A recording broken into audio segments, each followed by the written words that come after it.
Bienvenue à toutes et à tous. Aujourd'hui, on plonge dans l'univers de Spinoza, un philosophe du XVIIe, réputé assez ardu mais fascinant. On va se concentrer sur son grand livre, L'Éthique, et pour ça, on s'est basé sur une vidéo YouTube, celle de Vincent Cajoli, qui tente de simplifier un peu sa pensée. L'idée, c'est de saisir l'essentiel, sa vision de la vie, de Dieu, du bonheur. Oui, et c'est vrai qu'il y a un paradoxe avec Spinoza. D'un côté, l'éthique, c'est écrit presque comme un manuel de maths, très géométrique, un peu froid, C'est ce qu'on dit souvent, oui. mais de l'autre, la pensée elle-même est d'une modernité, d'une puissance assez incroyable. Ce qui est fort, c'est que ce n'est pas juste de la théorie abstraite. Spinoza, il propose vraiment une méthode pour mieux vivre, pour trouver plus de joie au quotidien. C'est intéressant ça. Peut-être rappeler deux mots sur son parcours sur vie. Né en 1632 à Amsterdam, famille juive portugaise réfugiée. C'est ça. Il a reçu une éducation hébraïque solide, mais ses idées, jugées hérétiques, l'ont conduit à l'excommunication en 1656. Une rupture assez brutale. Et après ça, une vie plutôt discrète, non? Polisseur de lentilles optiques. Exactement. Tout en développant sa philosophie. Il a beaucoup lu Descartes d'ailleurs, mais pour le dépasser. Alors, un point central chez lui, c'est le rejet du finalisme. L'idée que tout a un but fixé par Dieu, c'est ça? Tout à fait. Pour Spinoza, penser comme ça, chercher le pourquoi divin, ça nous empêche de chercher les vraies causes, le comment ça marche. Ça nous maintient dans l'ignorance en fait. Comme l'exemple du soleil. On pense qu'il est là pour nous éclairer. Voilà.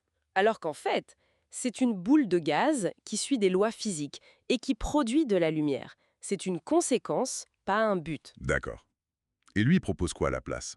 Le déterminisme? Précisément, le déterminisme, tout ce qui arrive est le résultat nécessaire d'une chaîne de causes et d'effets. La pluie qui tombe, ce n'est pas une volonté divine. C'est l'évaporation, la condensation? C'est ça, des processus naturels. Pas d'intention cachée, juste des mécanismes.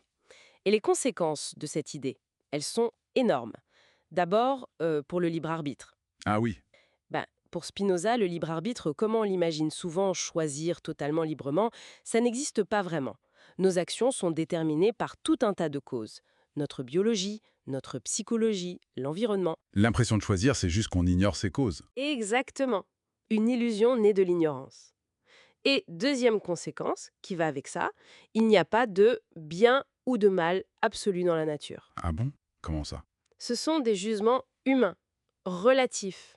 Ce qui est bon, c'est ce qui nous est utile, ce qui augmente notre puissance d'agir, on y reviendra. Ce qui est mal, c'est le contraire.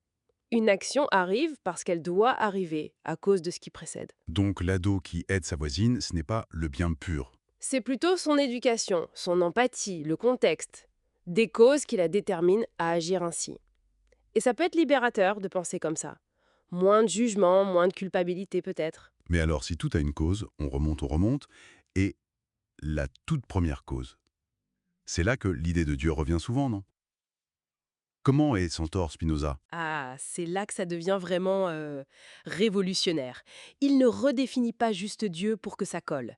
Il dit Deus sive natura. Dieu, c'est-à-dire la nature. Dieu est la nature, pas un créateur extérieur. Non, pas de transcendance. Dieu, c'est la totalité du réel, la substance unique et ses lois immuables. C'est l'immanence totale. Le réel lui-même est divin dans sa nécessité. Je vois.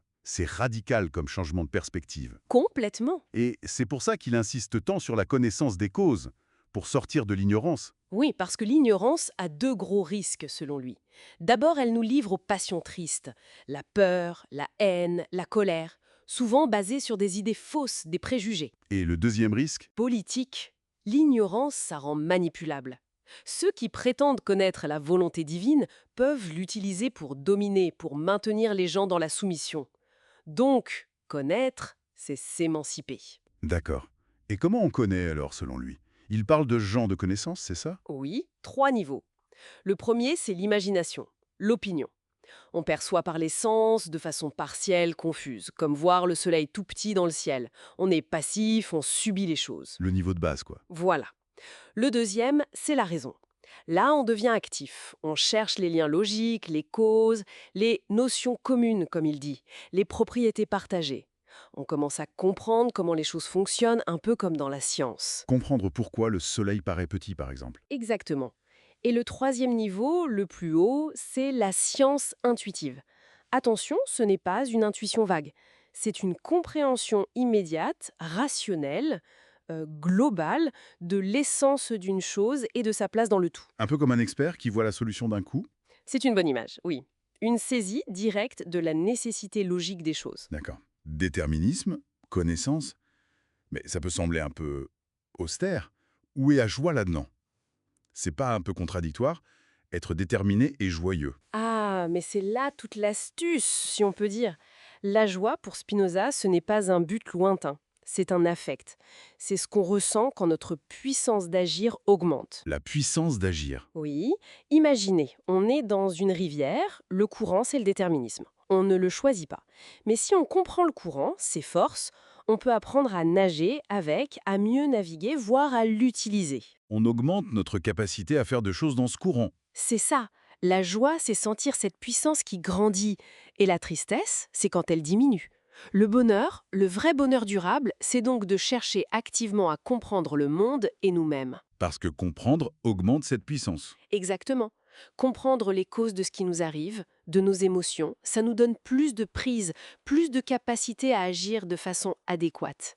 Lire un livre qui nous éclaire, maîtriser un art, ça, c'est de la vraie joie. Donc, en résumé, on laisse tomber des pourquoi finaux pour les comment causaux, on accepte que le bien et le mal sont relatifs et on cherche le bonheur en comprenant pour augmenter notre puissance d'agir. C'est une excellente synthèse. Et ce qui est beau, c'est que cette quête n'est pas forcément solitaire. Comprendre, c'est une joie qu'on peut partager. Aider les autres à comprendre ou comprendre nous-mêmes pourquoi les autres agissent comme ils le font. Au lieu de les juger. Voilà, ça crée du lien, ça mène à sa formule célèbre qui contraste avec Hobbes, l'homme est un dieu pour l'homme. Pas un loup, mais une source d'aide, de compréhension et de joie mutuelle. C'est une perspective finalement assez optimiste. Spinoza nous montre une voie vers la liberté et la joie, non pas en niant le déterminisme, mais en le comprenant pour mieux agir dans le réel. Tout à fait.